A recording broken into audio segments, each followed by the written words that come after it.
July 12, 2011, Los Gatos, California, Netflix headquarters. Reed Hastings is about to make the worst decision of his career. He's about to send an email that will cost Netflix 800,000 subscribers, destroy 77% of the company's stock value, and nearly kill the business he spent 14 years building. And he thinks it's a brilliant idea. The email goes out at 9 a.m. Pacific time. Subject line: an explanation and some reflections. It's addressed to Netflix's 25 million subscribers, and it starts with an apology, sort of. "I messed up," Hastings writes. "I owe everyone an explanation." But then, instead of fixing the problem, he makes it worse, much worse. He announces that Netflix is splitting into two separate companies. Streaming will stay Netflix. DVDs by mail will become a new service called Qwikster. Two websites, two accounts, two bills. And if you want both, you'll pay 60% more than you did 3 months ago. The reaction is instant and brutal.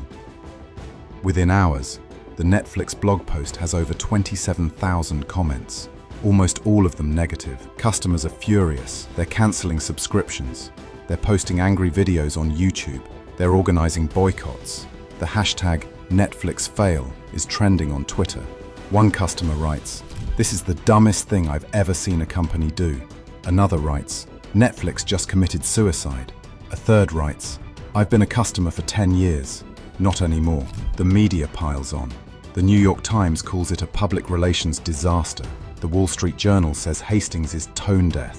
Tech blogs mock the name Qwikster and point out that the Twitter handle @Qwikster is owned by a pot-smoking Elmo fan who tweets profanity. Netflix's stock, which hit an all-time high of $298 per share just 2 weeks earlier, starts to collapse. It falls 10% in one day, then another 10%, then another.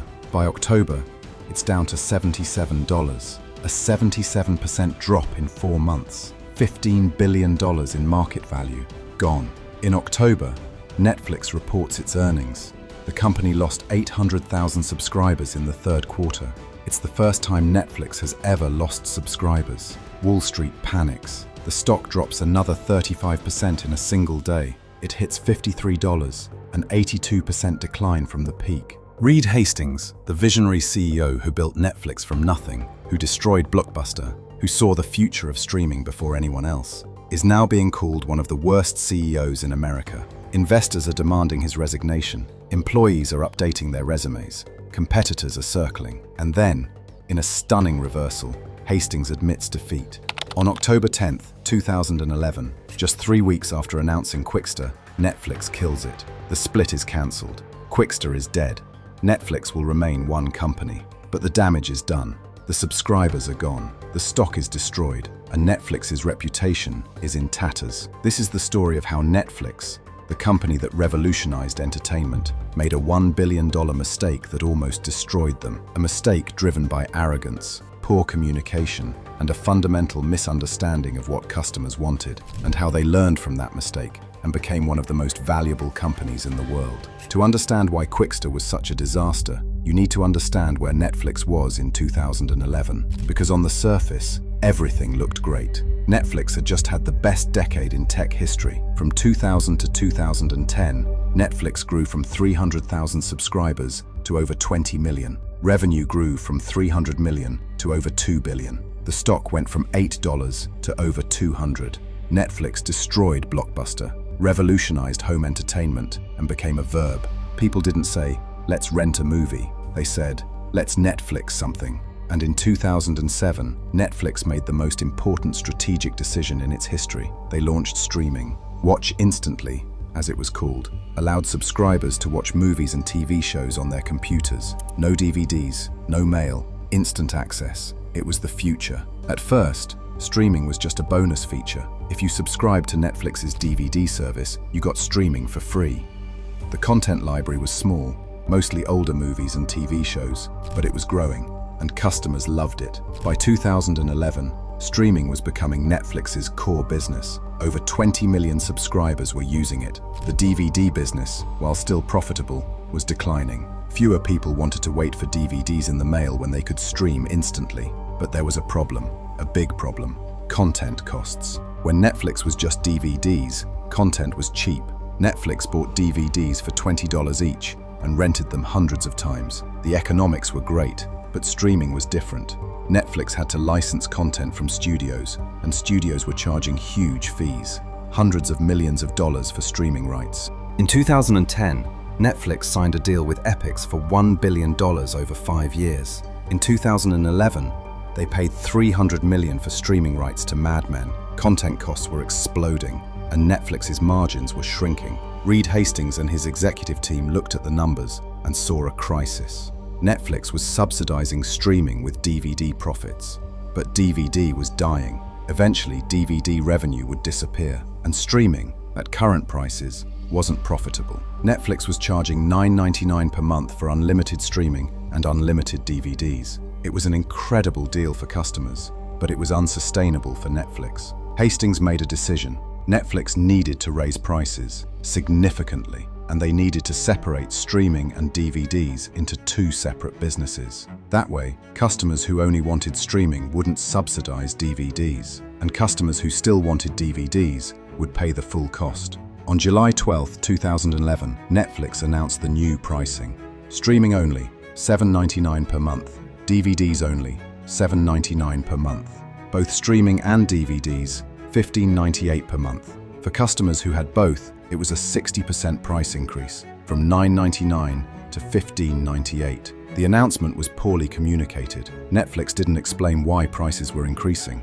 They didn't talk about rising content costs. They didn't prepare customers. They just said, "Hey, we're raising prices. Deal with it." Customers were furious. A 60% price increase with no warning for a service that wasn't getting better. Many customers felt betrayed. They'd been loyal to Netflix for years, and now Netflix was gouging them. But Hastings didn't back down. He believed the price increase was necessary. He believed customers would understand. He believed Netflix's value proposition was so strong that people would pay more. He was wrong. Over the next 2 months, Netflix lost hundreds of thousands of subscribers. The backlash was relentless, and Netflix's stock started to fall. Hastings realized he had a problem, but instead of fixing it, he made it worse. On September 18, 2011, Hastings published a blog post titled, "An Explanation and Some Reflections." It's one of the most tone-deaf corporate communications in history. Hastings starts by apologizing. "I messed up.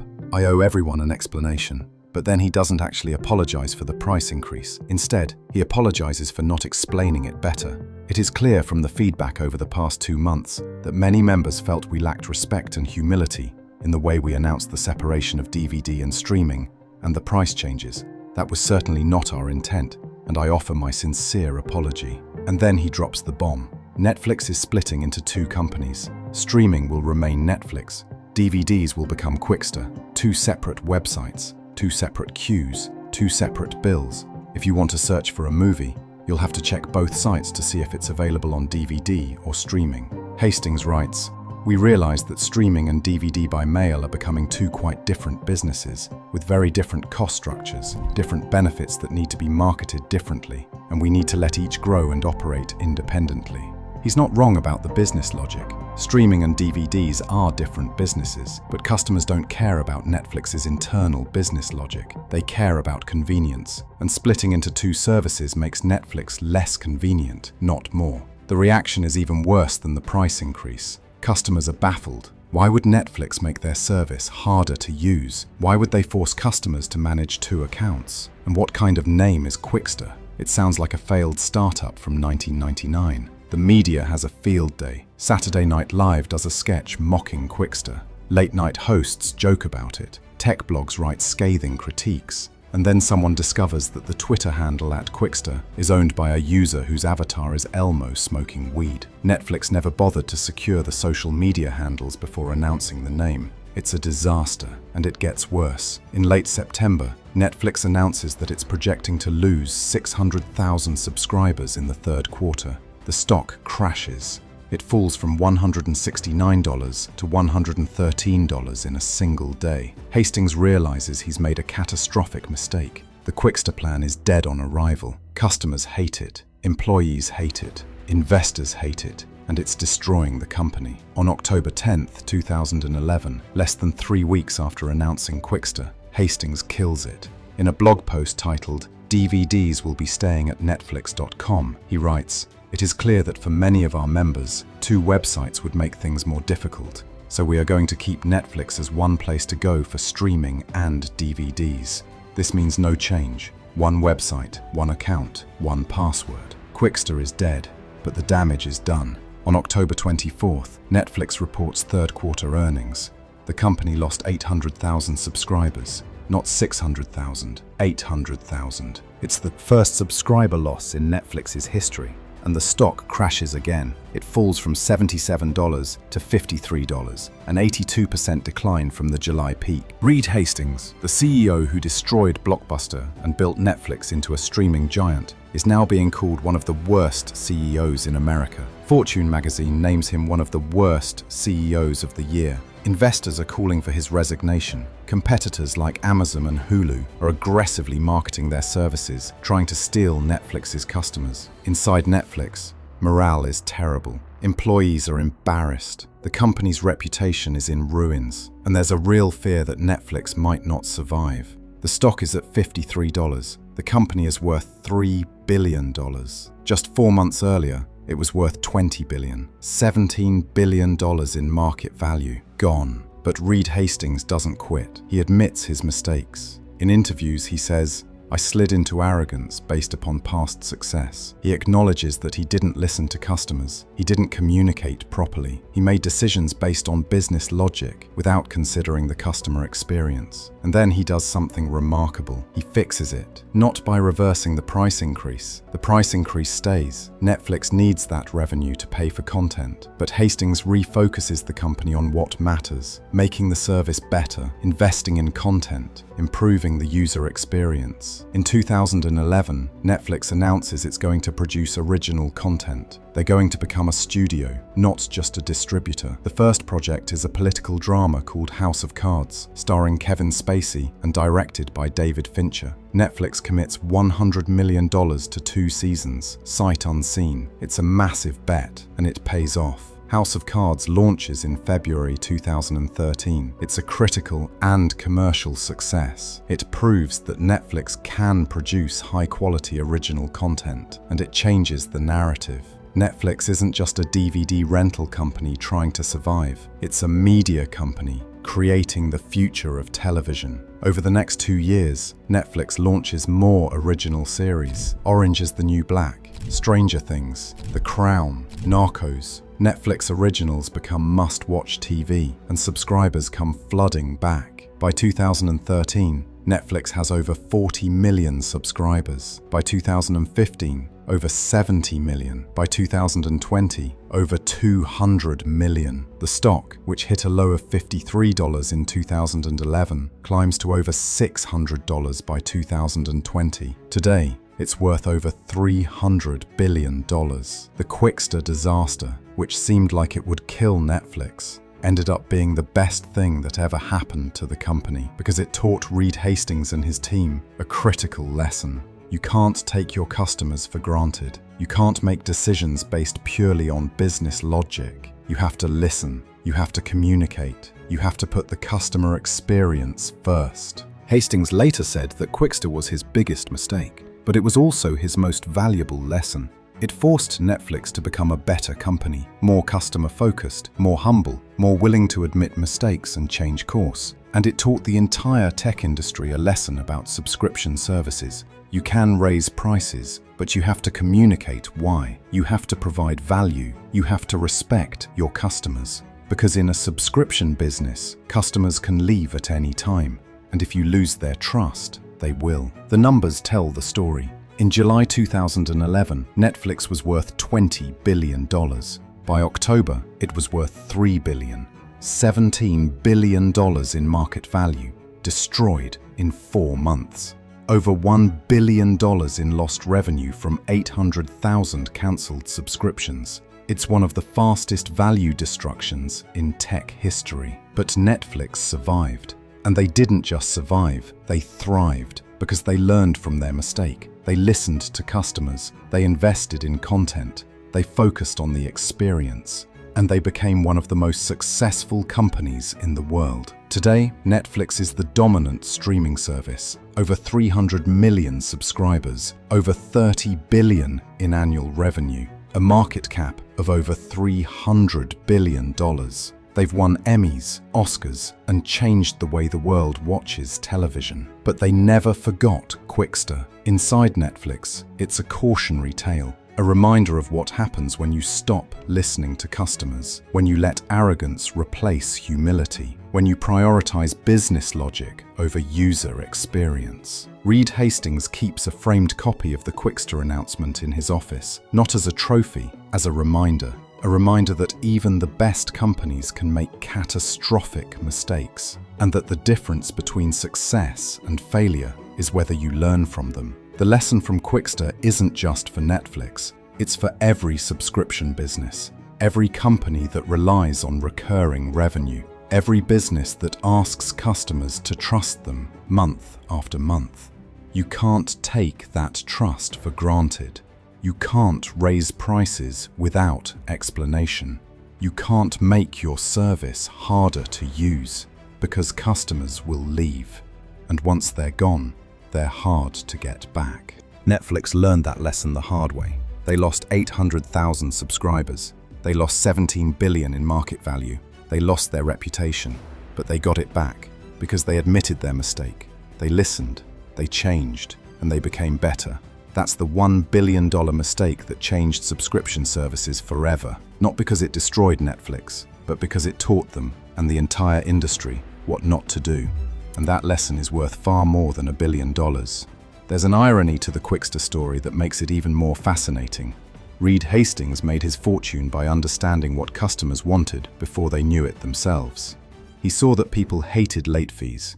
He saw that people wanted convenience. He saw that streaming was the future. He was right about all of it. But in 2011, he forgot the most important lesson. Listen to your customers, not just to what they say, but to how they react.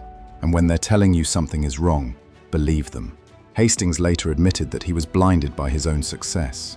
Netflix had grown so fast, disrupted so many industries, that he started to believe he was always right. He thought he knew better than his customers. He thought he could tell them what they wanted, rather than asking them. "I slid into arrogance," he said in an interview. "We had been so successful for so long that I started to think we couldn't fail. I stopped listening. I stopped being humble, and it almost destroyed us." The Quickster mistake also revealed a deeper problem at Netflix. The company had become too focused on Wall Street and not focused enough on Main Street. Hastings was worried about content costs, profit margins, and quarterly earnings. He was optimizing for investors, not customers. The price increase made sense from a financial perspective. Netflix needed more revenue to pay for content, but Hastings didn't explain that to customers. He didn't say, "We're raising prices because we're investing in better content for you." He just raised prices and expected customers to accept it. And the Quickster split made sense from an operational perspective. DVDs and streaming are different businesses with different economics. Separating them would make each business easier to manage. But customers didn't care about Netflix's operational efficiency.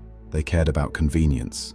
And 2 websites, 2 accounts, 2 bills is less convenient than one. This is a common mistake in business. Companies optimize for their own needs instead of customer needs. They make decisions that make internal sense but create friction for users, and they're surprised when customers revolt. Netflix learned this lesson painfully, and they've never forgotten it. After Quickster, Netflix became obsessed with customer experience. Every decision is filtered through one question: does this make things better for our subscribers? That obsession with customer experience is why Netflix invested so heavily in original content. They realized that the best way to justify higher prices is to provide more value. House of Cards, Orange is the New Black, Stranger Things. These shows gave customers a reason to stay. They made Netflix indispensable. It's also why Netflix invested so heavily in technology, the recommendation algorithm, the user interface, the seamless experience across devices. Netflix wanted to make their service so good, so easy to use, that customers would never consider leaving. And it worked. By 2015, Netflix had not only recovered from Quickster, They'd surpassed their previous peak. They had more subscribers, more revenue, and a higher stock price than ever before. The company that almost died in 2011 was now the most dominant force in entertainment. But the Quickster lesson extends beyond Netflix. It's a lesson for every company in the subscription economy. And the subscription economy is huge. Software as a service, streaming services, meal kits, fitness apps, subscription boxes, hundreds of billions of dollars in recurring revenue. All of these businesses depend on one thing: customer retention. If customers cancel, the business dies. And customers will cancel if you take them for granted, if you raise prices without explanation, if you make the service worse, if you stop listening. The subscription model is powerful because it creates predictable, recurring revenue. But it's also fragile because customers can leave at any time. There's no lock-in, no long-term contracts, just a monthly decision to stay or go. And if you give customers a reason to go, they will. Netflix learned this the hard way. They raised prices by 60%. They split their service into two confusing parts. They didn't communicate, they didn't listen, and 800,000 customers left. It nearly killed the company, but they survived because they learned. They admitted their mistake. They reversed course. They refocused on customers, and they became better. That's the real lesson of Quickster. Mistakes aren't fatal if you learn from them, but arrogance is. Today, when Netflix considers a price increase, they test it carefully. They communicate clearly. They explain why. They provide value. They listen to feedback. They've raised prices multiple times since 2011, but they've never had another Quickster because they learned. Other companies haven't been so lucky. In 2023, Disney Plus raised prices and cracked down on password sharing. Customers complained, but Disney didn't back down. They lost millions of subscribers. In 2024, Spotify raised prices for the third time in 2 years. Customers are canceling. Competitors are gaining. The subscription economy is littered with companies that forgot the Quickster lesson, that took customers for granted, that optimized for short-term profits instead of long-term loyalty. And they're paying the price. Netflix's story is a reminder that success is fragile, that dominance is temporary, that customers have choices, and that the companies that win are the ones that listen, adapt, and put customers first. Reed Hastings almost lost everything in 2011. His company, his reputation, his fortune. But he didn't lose it because he made a mistake. He almost lost it because he was too arrogant to admit the mistake quickly enough. When he finally did admit it, when he killed Quickster and refocused on customers, Netflix was saved. That's the $1 billion lesson. Mistakes are inevitable. Arrogance is optional. And the companies that survive are the ones that choose humility over pride, that choose customers over ego, that choose to learn instead of defend. Netflix learned, and they became one of the most valuable companies in the world, not in spite of Quickster, but because of it.